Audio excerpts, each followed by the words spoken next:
بسم اللہ الرحمن الرحیم اللہم صل علی محمد النبی الأمی وعلی آلہ وسلم تسلیما۔ معجزات نبوی صلی اللہ علیہ وسلم کا انسائکلوپیڈیا، اس میں زمینی معجزات کا بیان چل رہا ہے۔ آج کھانے میں برکت کا ظہور، دودھ میں برکت کا ظہور، بکری کے تھن سے دودھ کا نکلنا، گھی میں برکت کا ظہور، اس سلسلے کی روایات اور واقعات پڑھے جائیں گے۔ بوقت ضرورت متعدد بار رسول اللہ صلی اللہ علیہ وسلم کی وجہ سے کھانے میں برکت کا ظہور۔ اہل صفہ کے لیے دودھ میں برکت کا ظہور۔ امام احمد رحمۃ اللہ علیہ نے روایت نقل کیا ہے کہ حضرت ابو ہریرہ رضی اللہ عنہ بیان کرتے تھے کہ اللہ کی قسم، میں رسول اللہ صلی اللہ علیہ وسلم کے زمانے میں مارے بھوک کے اپنا کلیجہ زمین سے لگا دیتا، اور کبھی ایسا ہوتا کہ بھوک کی شدت کی وجہ سے کوئی پتھر اپنے پیٹ پر باندھ لیتا۔ ایک دن میں سر راہ جہاں سے لوگ گزرا کرتے تھے بیٹھا، اتنے میں وہاں سے حضرت ابوبکر رضی اللہ عنہ کا گزر ہوا۔ میں نے ان سے قرآن کریم کی ایک آیت کے متعلق دریافت کیا۔ میرے پوچھنے کی غرض صرف یہ تھی کہ وہ مجھے اپنے ساتھ لے جائیں اور آسودہ کر دیں، لیکن انہوں نے ایسا نہیں کیا۔ پھر حضرت عمر رضی اللہ عنہ ادھر سے گزرے۔ میں نے ان سے بھی قرآن کریم کی ایک آیت کے متعلق پوچھا۔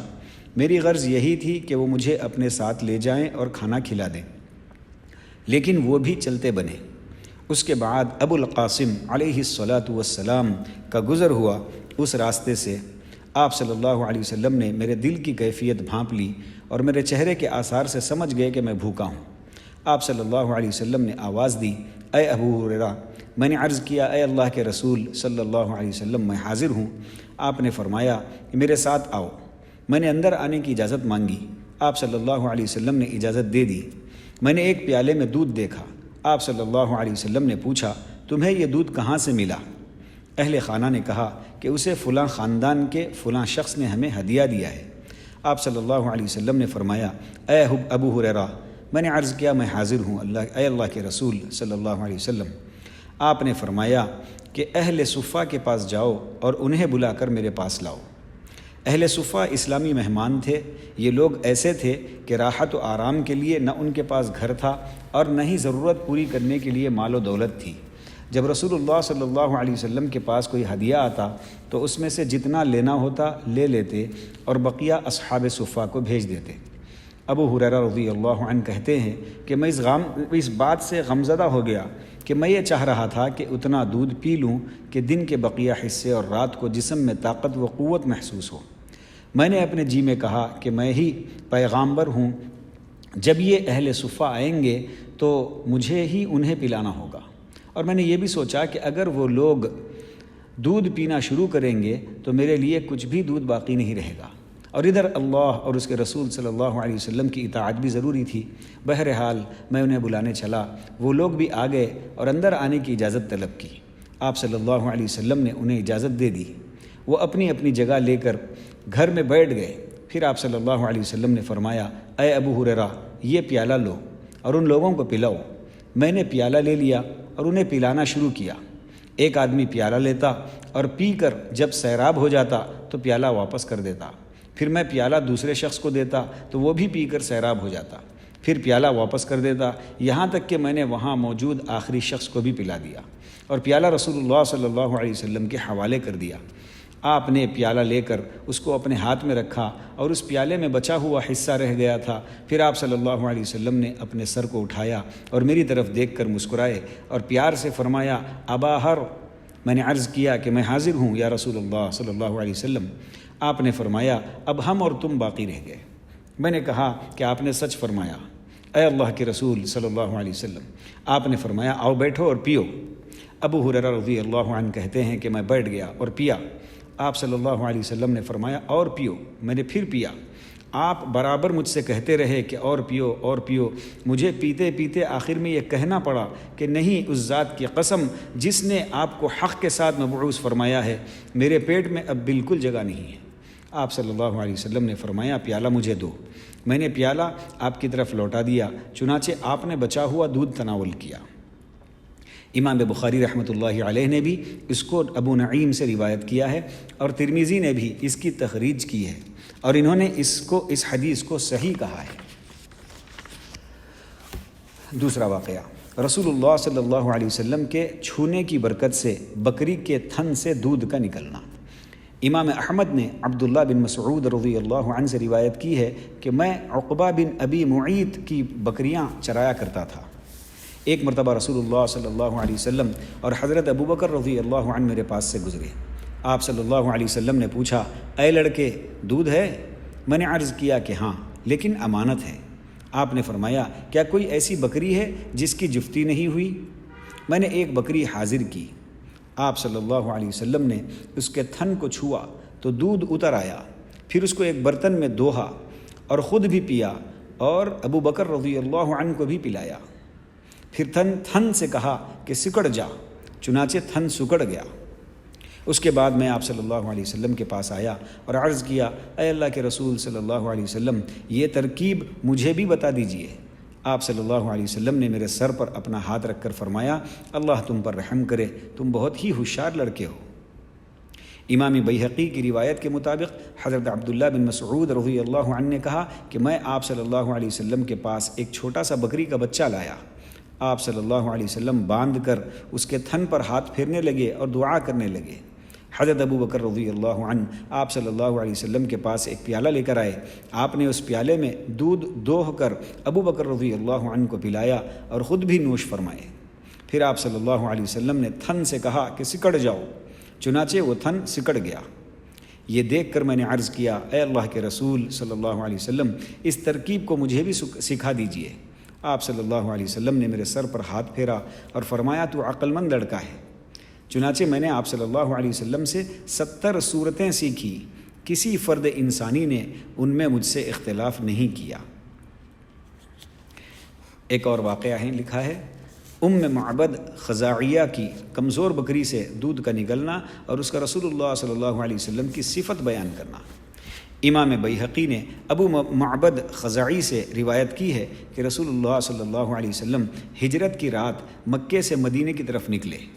آپ کے ہمراہ حضرت ابو بکر اور ان کے غلام عامر بن فہیرہ تھے اور دلیل راہ عبداللہ بن عریقت اللیثی تھا۔ اس قافلے کا گزر معبد خزاعیہ کے خیمے کے پاس سے ہوا۔ معبد ایک بہادر اور قوی عورت تھی اور ہاتھ میں گھٹنے ڈالے خیمے کے صحن میں بیٹھی رہتی اور آنے جانے والے کو کھلاتی پلاتی رہتی۔ اہل قافلہ نے اس سے پوچھا، کیا تمہارے پاس بیچنے کے لیے گوشت یا دودھ ہے؟ اہل قافلہ نے اس کے پاس کوئی چیز نہیں پائی۔ معبد نے کہا کہ اگر ہمارے پاس کوئی چیز ہوتی تو آپ لوگوں کی میزبانی میں تنگی نہ ہوتی۔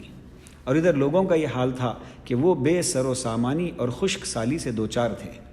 اتنے میں رسول اللہ صلی اللہ علیہ وسلم نے معبد کے خیمے کے کنارے میں ایک بکری دیکھا اور پوچھا، اے معبد، یہ کیسی بکری ہے؟ اس نے جواب دیا، یہ ایسی بکری ہے جس کو کمزوری نے ریوڑ سے پیچھے چھوڑ دیا۔ آپ صلی اللہ علیہ وسلم نے پوچھا، کیا اس میں کچھ دودھ ہے؟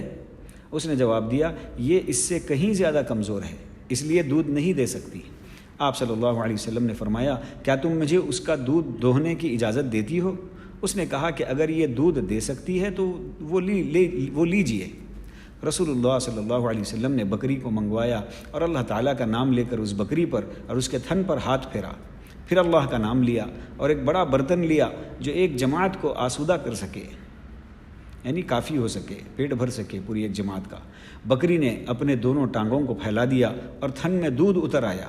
آپ صلی اللہ علیہ وسلم نے اس برتن میں اتنا دوہا کہ جھاگ اوپر آ گیا، پھر معبد کے پاس بھیجا، چنانچہ معبد کو پلایا، پھر اپنے ساتھیوں کو پلایا، وہ پی کر شکم سیر ہو گئے۔ آپ صلی اللہ علیہ وسلم نے سب سے آخر میں پیا اور فرمایا، قوم کا پلانے والا آخر میں پیتا ہے۔ پھر آپ صلی اللہ علیہ وسلم نے دوبارہ پہلے ہی کی طرح اس برتن میں دودھ دوہا اور اسے معبد کے پاس چھوڑ کر آگے چل پڑے۔ تھوڑی ہی دیر گزری تھی کہ معبد کا شوہر ابو معبد اپنی کمزور بکریوں کو جو دبلے پن کی وجہ سے مریل چال چل رہی تھی ہانکتے ہوئے آ پہنچا۔ دودھ دیکھا تو تعجب خیز لہجے میں پوچھا، اے معبد، یہ دودھ کہاں سے آیا؟ جبکہ گھر میں کوئی دودھ دینے والی بکری نہیں تھی۔ اور بکری بھی تھی بھی تو وہ دور کی چراگاہ میں تھی۔ اس نے جواب دیا، اللہ کی قسم یہ بات نہیں ہے، بلکہ ابھی ایک مبارک شخصیت کا گزر ہمارے پاس سے ہوا جس کی برکت کا یہ ثمرہ ہے جسے تم دیکھ رہے ہو۔ اس کی گفتگو ایسی ایسی اور اس کی صفت یہ اور یہ تھی۔ ابو معبد نے کہا کہ ذرا اس کی صفات تو بیان کرو۔ اللہ کی قسم میرا گمان ہے کہ یہ وہی قریش کا مطلوب شخص ہے جس کو وہ تلاش کر رہے ہیں۔ معبد نے بیان کرنا شروع کیا۔ وہ یعنی رسول اللہ صلی اللہ علیہ وسلم ظاہری وضاقتہ کے حامل تھے، با اخلاق، دمکتا چہرہ، نہ توندے پن کا عیب نہ گنجے پن کی خامی، جمال جہاں تاب کے ساتھ ڈھلا ہوا پیکر، سرمگی آنکھیں، لمبی پلکیں، بھاری بھرکم آواز، سفید و سیاہ آنکھیں، باہم ملے ہوئے ابرو، لمبی گردن، چمکدار کالے بال، خاموشی کی حالت میں پروقار، گفتگو کرے تو پرکشش و پر لطف، نہایت شیریں کلام، بات واضح اور دو ٹوک، نہ زیادہ نہ کم، تمام گفتگو موتیوں کی لڑی جیسی پوری ہوئی، دور سے دیکھے جانے پر لوگوں میں سب سے زیادہ خوبصورت و خوش شکل، اور قریب سے دیکھے جانے پر حسین و جمیل، درمیانہ قد، نہ ناٹا کہ نگاہ میں نہ جچے، نہ لمبا کہ ناگوار لگے، دو شاخوں کے درمیان ایک شاخ جو تینوں میں سب سے زیادہ تازہ و خوش منظر وہ پر رونق ہوتا ہے، قد و قامت کے اعتبار سے بہت ہی بہتر، رفقا ایسے کہ ہر وقت ان کے گرد پیش رہتے، ان کی زبان سے نکلی ہوئی ہر بات پر سمع و طاعت کا سرخم کر دیتے ہیں، حکم دے تو لپک کر بجا لاتے ہیں، مطاع و مکرم، نہ ترشرو نہ فضول گو۔ یہ صفات سن کر معبد کے شوہر نے کہا، اللہ کی قسم یہی وہ قریش کا مطلوب شخص ہے جس کو قریش تلاش کر رہے ہیں، اگر میں اسے پاتا تو اس کی مصاحبت اختیار کر لیتا، اور اگر میں اس سے ملاقات کر سکوں تو ضرور ملنے کی کوشش کروں گا۔ پھر وہ مکے کی فضا میں زور زور سے یہ اشعار پڑھنے لگا، لوگ اس کی آواز سنتے تو تھے پر اسے دیکھتے نہ تھے۔ وہ اشعار یہ تھے، عربی اشعار ہیں جس کا ترجمہ میں پڑھ رہا ہوں۔ اللہ تعالیٰ جو لوگوں کا رب ہے، معبد کے خیمے میں نازل ہونے والے دونوں ساتھیوں کو جزائے خیر دے۔ وہ دونوں خیر و برکت لے کر نازل ہوئے اور اسی کے ساتھ کوچ بھی کر گئے، پس جس نے بھی محمد کی رفاقت اختیار کی وہ کامیاب ہو گیا۔ ہائے قصی، اللہ تعالیٰ نے اس کے ساتھ کتنے بے نظیر کارنامے اور سرداریاں تم سے سمیٹ لی۔ اپنی بہن معبد سے اس کی بکری اور برتن کے بارے میں پوچھو، اگر تم بکری سے بھی پوچھو گے تو وہ ان کی خیر و برکت کی گواہی دے گی۔ انہوں نے معبد سے ایک حاملہ نہ ہونے والی بوڑھی بکری کو طلب کیا، پھر ان کی برکت سے بکری کے تھن سے خالص دودھ بہنے لگا۔ اسے وہی دوہ کر رہن کی حیثیت سے اس عورت کے پاس چھوڑ کر چلے گئے۔ جب مکہ مکرمہ میں صبح ہوئی تو وہاں رسول اللہ صلی اللہ علیہ وسلم موجود نہ تھے۔ لوگ معبد کے خیمے کی طرف متوجہ ہوئے، یہاں تک کہ رسول اللہ صلی اللہ علیہ وسلم سے جا ملے۔ راوی کہتے ہیں کہ حسان بن ثابت نے اس کا جواب دیتے ہوئے کہا، حسان بن ثابت رضی اللہ عنہ نے بھی اشعار پڑھے جس کا ترجمہ یہاں پر ہے۔ یقیناً خائب و خاسر یعنی نقصان دہ ہوئے وہ لوگ جن سے ان کا رسول ہجرت کر گیا، اور خوش نصیب ہیں وہ لوگ جہاں نبی کی ہجرت کر کے تشریف لے گئے۔ وہ قوم سے رخصت ہو گیا تو ان کی عقلیں زائل ہو گئیں، اور ایک دوسری قوم میں ایک نئی روشنی کے ساتھ جلوہ افروز ہوا۔ ان کے رب نے انہیں اس کے ذریعے ضلالت کے بعد ہدایت بخشی اور ان کی رہنمائی فرمائی، اور جو بھی حق کو اپنائے گا وہ رہنمائی پائے گا۔ کیا اندھے گمراہ لوگ اور ہدایت یافتہ لوگ برابر ہو سکتے ہیں؟ نبی وہ باتیں جانتے ہیں جنہیں لوگ نہیں جانتے، اور وہ ہر موقع سے کتاب اللہ کی تلاوت کرتے ہیں۔ اگر وہ کسی دن کسی غیب کی قبر کے متعلق کہتے ہیں تو اس کی تصدیق اسی دن یا دوسرے دن چاشت کے وقت ہو جاتی ہے۔ آپ کی صحبت کا ثمرہ نے ابو بکر کو نرم و سعید بنا دیا، اور جس کو اللہ نے سعید بنا دیا وہ شرف پا لیا۔ اور بنو کعب کو ان کی خاتون کی قیامگاہ اور مومنین کی نگہداشت کا پڑاؤ مبارک ہو۔ عبد الملک بن وہب کا بیان ہے کہ مجھے خبر ملی کہ ابو معبد نے اسلام قبول کر لیا اور ہجرت کر کے نبی کریم صلی اللہ علیہ وسلم سے جا ملا۔ آگے اور واقعات ہیں گھی میں برکت کے ظہور کے۔ رسول اللہ صلی اللہ علیہ وسلم کی وجہ سے سلیم کے گھی میں برکت کا ظہور۔ انس رضی اللہ عنہ کی حدیث ہے، حافظ ابو یعلا نے انس سے اور انہوں نے اپنی ماں سے روایت کیا ہے کہ ان کی والدہ کے پاس ایک بکری تھی، وہ اس بکری سے ایک ڈبے میں گھی جمع کرتی۔ جب گھی کا ڈبہ بھر گیا تو اسے اپنی ربیبہ کہتے ہیں سوتیلی بیٹی کو، اپنی ربیبہ کے معرفت بھیجا اور کہا کہ اے ربیبہ، اس گھی کے ڈبے کو رسول اللہ صلی اللہ علیہ وسلم کو دے آؤ تاکہ آپ صلی اللہ علیہ وسلم اس سے روٹی کھائیں۔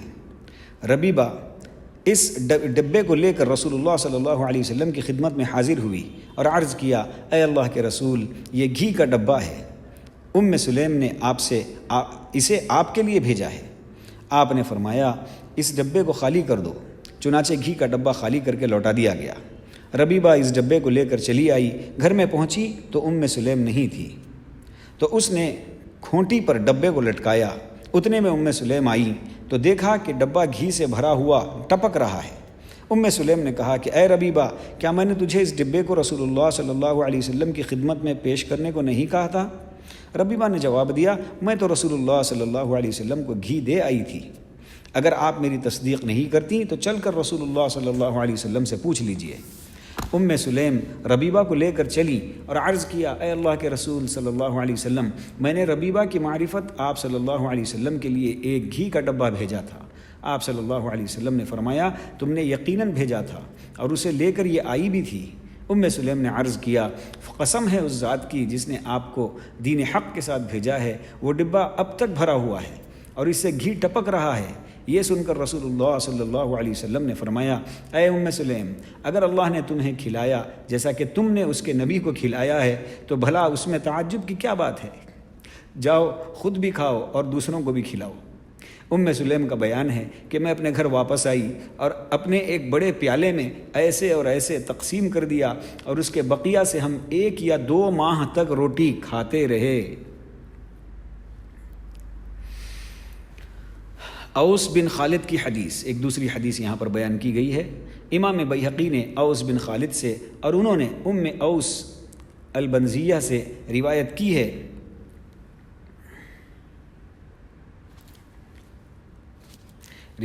ہے کہ میں نے اپنا گھی جمع کر کے ایک ڈبے میں رکھا اور اسے رسول اللہ صلی اللہ علیہ وسلم کو بطور ہدیہ پیش کیا۔